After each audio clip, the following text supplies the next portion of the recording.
ಇಲ್ಲಿ full ಏರೋದೈತ್ರಿ. Full ನಾವು ಈ ಸದ ತಳಗಿನ ಸೈಡ್ ಬಂದಿದ್ದೇವೆ, ಈ ಸದ ಮ್ಯಾಗಿನ ಸೈಡ್ ಏರೋದೈತ್ರಿ. ಇಲ್ಲಿ ನೋಡ್ಬಾರ್ರಿ ಯಾವ ಥರ ಐತಿ. ಫುಲ್ ಡೇಂಜರ್ ಐತ್ರಿ, ಮ್ಯಾಗ ಹೋಗೋದೈತಿ. ನಾವು ತಳಗೆ ಬಂದೆವು ಅಷ್ಟೇ, ನಮಗೆ ದಮ್ ಹತ್ತಿದಿಲ್ಲ.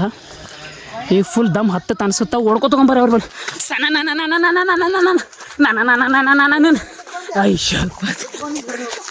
ಹಾಂ, ಇವ ನಮ್ಮ ಅಣ್ಣ ಲವ್ ಸ್ಟೋರಿ ಬಗ್ಗೆ ಒಂದು 2 ಮಾತು ಹೇಳಕತ್ತಾನ, ಕೇಳ್ರಂಗೆ. ಸಿಂಗಲ್ ಇದ್ರ ಲೈಫ್ ಬೆಟ್ರ, ಇಲ್ಲಕಂದ್ರ ಹಾಂ ಹಿಂಗೆ ಲೈಫ್ ಸಿಂಗಲ್ ಇದ್ರೆ ಲೈಫ್ ಚಲೋ ಇರ್ತೈತಿ. ಬ್ರದರ್ ಲವರ್ಸ್ಗಳು ಮಾಡ್ಕೋತೀರ ಅಂದ್ರೆ ಲೈಫ್ ಎಕ್ಕುಟ್ ಹೋಯ್ತು. ಬ್ರದರ್ ಎಲ್ಲ ಥರ ಭಾಷೆ ಮಾತಾಡತ್ತಾನ, ಉತ್ತರ ಕರ್ನಾಟಕ, ದಕ್ಷಿಣ ಕರ್ನಾಟಕ. ಓಹ್, ಮಿಕ್ ಹೋಯ್ತೀರಪ್ಪ ಇಲ್ಲಿ ಯಾರಕ್ಕೆ. ಭಾಳ ಡೇಂಜರ್ ಐತ್ರಿ ಇದು. ಡೇಂಜರ್ ಬಿ ಐತ್ರಿ, ಸ್ವರ್ಗ ಬಿ ಐತ್ರಿ, ನರಕ ಬಿ ಐತ್ರಿ.